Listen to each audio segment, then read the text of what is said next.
নমস্কাৰ জিয়া medical YouTube চেনেললৈ আপোনালোক সকলোকে আন্তৰিক অভিনন্দন। আজি আমি আলোচনা কৰিম চিফ্লক্স টি ড্ৰপৰ বিষয়ে, ইয়াৰ ইউজ, ড'জ, সাইড ইফেক্ট আৰু প্ৰাইচৰ বিষয়ে আমি বিতংভাৱে আলোচনা কৰিম। যদি আপোনালোকৰ ভিডিঅ'টো ভাল লাগে লাইক কমেণ্ট শ্বেয়াৰ কৰিব, আন 10জনকো চোৱাৰ সুবিধা কৰি দিব। যদি আপুনি নতুন চেনেলটো ছাবস্ক্ৰাইব কৰি ৰাখিব।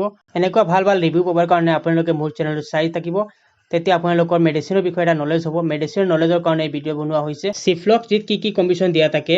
চিফ্লক্সিন 0.3%, ডেক্সোমেথাসোল 0.1%, চলোৰাইড দিয়া থাকে 0.01%। চিফ্লক্স যি চিফলা কোম্পানী বনায়, ই এক বহুত ভাল এটা কোম্পানী। ইয়াৰ ৰেটটো হৈছে 24 টকা। ইয়াৰ ৰেটটো হৈছে কি কণ্ডিশ্যনত চিফ্লক্স টি ব্যৱহাৰ কৰিব পাৰি?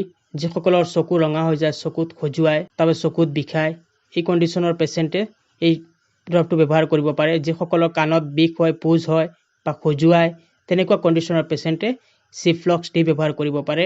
চিফ্লক্স টি কি দিয়া থাকে?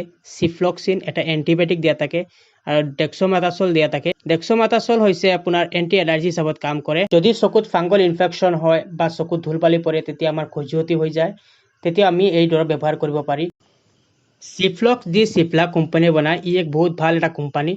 ইয়াৰ ৰেটটো হৈছে 24 টকা। ইয়াৰ ৰেটটো হৈছে কি কণ্ডিশ্যনত চিফ্লক্স টি ব্যৱহাৰ কৰিব পাৰি? যিসকলৰ চকু ৰঙা হৈ যায়, চকুত খজুৱাই, তাৰপৰা চকুত বিষায়, এই কণ্ডিশ্যনৰ পেচেণ্টে এই ড্ৰপটো ব্যৱহাৰ কৰিব পাৰে। যিসকলৰ কাণত বিষ হয়, পুজ হয় বা খজুৱাই, তেনেকুৱা কণ্ডিশ্যনৰ পেচেণ্টে চিফ্লক্স টি ব্যৱহাৰ কৰিব পাৰে। চিফ্লক্স কি দিয়া থাকে? চিফ্লক্সিন এটা এণ্টিবায়টিক দিয়া থাকে আৰু ডেক্সোমেথাসোল দিয়া থাকে। চিফ্লক্স ডি কিমান বয়সৰ পৰা কিমান বয়সলৈকে আপোনালোকে ব্যৱহাৰ কৰিব পাৰিব? 5 ইয়াৰ্ছৰ পৰা আপোনালোকে বৃদ্ধ অৱস্থালৈকে চিফ্লক্স টি ব্যৱহাৰ কৰিব পাৰিব। চিফ্লক্স ডি ব্যৱহাৰ কৰা নিয়ম 2 ফুটা কৰি আপোনালোকে চিফ্লক্স ডি ব্যৱহাৰ কৰাৰ নিয়ম 2 ফুটা কৰি আপোনালোকে 2ৰ পৰা 3 টাইম ব্যৱহাৰ কৰিব পাৰিব। 1 সপ্তাহমান ব্যৱহাৰ কৰাৰ পাছত আপোনালোকে ড্ৰপটো বন্ধ কৰি দিব। তেতিয়া আপোনালোকে বটলটো অপেন কৰিব। অপেন কৰাৰ 1 মাহৰ ভিতৰত আপুনি ব্যৱহাৰ কৰিব পাৰিব। 1 মাহৰ পিছত আপুনি ব্যৱহাৰ কৰিব নোৱাৰিব, কাৰণ তেতিয়া এই মেডিচিনটো বেয়া হৈ যায়। আপোনালোকে তেতিয়া এই ঔষধ ব্যৱহাৰ নকৰিব, কৰিলে সাইড ইফেক্ট হ'ব পাৰে। যিকোনো মেডিচিন ব্যৱহাৰ কৰাৰ সময়ত আপুনি ডক্তৰৰ লগত আলোচনা কৰিব।